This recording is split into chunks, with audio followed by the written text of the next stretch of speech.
दोस्तों कई सारे ऐसे पति भी हैं जो फाइनेंशियल स्थिति ठीक ना होने के कारण अगर वो चाहते भी हैं तो पत्नी द्वारा अगर कोई एक मुफ्त धनराशि यानी कि एलिमनी मांगी जाती है तो उस शर्त को वो पूरा नहीं कर पाते हैं दोस्तों।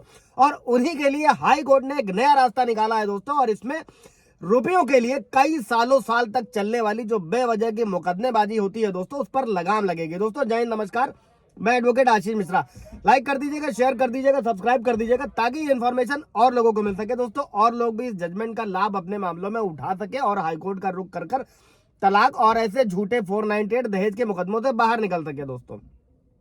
अभी बढ़ते हैं दोस्तों वीडियो की तरफ। दोस्तों मुकदमे खत्म कर होता क्या है कि दोनों ही पक्षकार स्वतंत्र रूप से अपना जीवन व्यतीत कर सकते हैं। अभी मेरे भी एक व्यूअर का सवाल था कि वो पति पत्नी दो लोग साथ रह रहे हैं और अपनी ही पति से वो अलग रह रही हैं, वो अपने पत्नी से अलग रह रही हैं।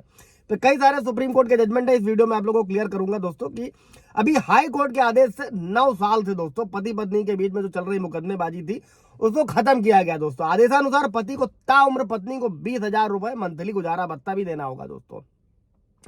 केस कहां का था दोस्तों? कानपुर में पत्नी ने तलाक के बदले पति से एकमुश्त जो है 48 लाख रुपए की मांग करी थी, लेकिन पति इतनी बड़ी रकम देने में सक्षम नहीं था और तलाक के एक पक्षीय डिग्री के आधार पर पति दूसरी शादी भी कर चुका था दोस्तों। ऐसे में हाईकोर्ट ने बीच का रास्ता निकाला दोस्तों और पति को 20,000 रुपए मंथली भरण पोषण धनराशि यानी कि पत्नी को देने का आदेश दिया, और पत्नी भी तलाक का आदेश मानने को तैयार हो गई और दोनों और दाखिल जो सभी मुकदमे थे उनको वापस लेना और भविष्य में किसी भी तरीके की मुकदमेबाजी न करने पर सहमति जताई गई, और जिसके बाद 9 साल से पति पत्नी के बीच में चल रहा जो ये मुकदमेबाजी था वो अंत हो गया दोस्तों, उसको खत्म किया गया दोस्तों। इन लोगों की शादी हुई थी 2013 में। युवक जो था वो सरकारी स्कूल में टीचर था। विवाह के बाद तनाव बढ़ा, दोनों अलग अलग रहने लगे।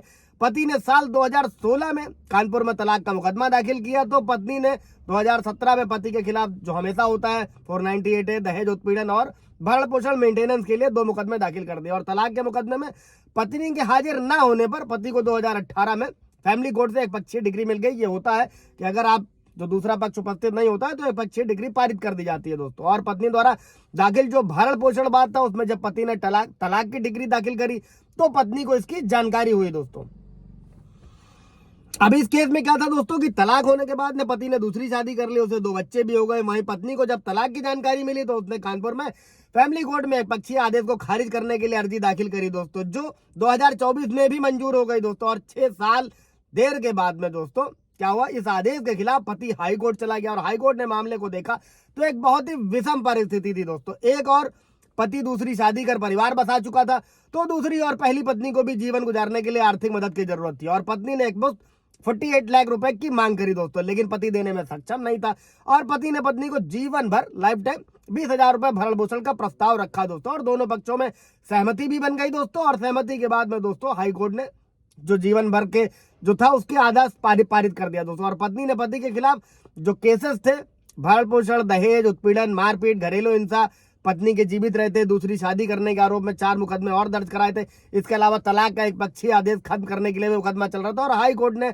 आदेश दिया इसके बाद दोनों ओर से कोई मुकदमेबाजी नहीं होगी और जो मुकदमे हैं उन्हें खत्म कराया जाएगा, और भविष्य में भत्ते की जो धनराशि होगी उसको बढ़ाने के लिए भी पत्नी कोई अर्जी नहीं देगी दोस्तों। जिस पर मैंने सीआरपीसी 126 जो नए कानून में भारतीय नागरिक सुरक्षा संहिता की धारा 144 के 145 के सबसेक्शन में मौजूद है दोस्तों, कि जिसमें मेंटेनेंस की राशि को घटाया जा सकता है, मेंटेनेंस की राशि को बढ़ाया भी जा सकता है, आप जाकर देख सकते हैं। और हाई कोर्ट के आदेश के बाद ये सभी मुकदमे खत्म हो गए और हाई कोर्ट का ये आदेश वर्तमान में ये जल्दी का केस है, नजीर भी बना है दोस्तों। इसीलिए मैं आप लोगों से कहता हूं कि अगर कोई सालों साल 10 साल 12 साल एक व्यूअर का सवाल था कि सर मुकदमा किस रहा है, तो ऐसे में आप हाई कोर्ट से डायरेक्शन लें, आगे बढ़े, खत्म करें अपने जीवन में, वो बेटर है।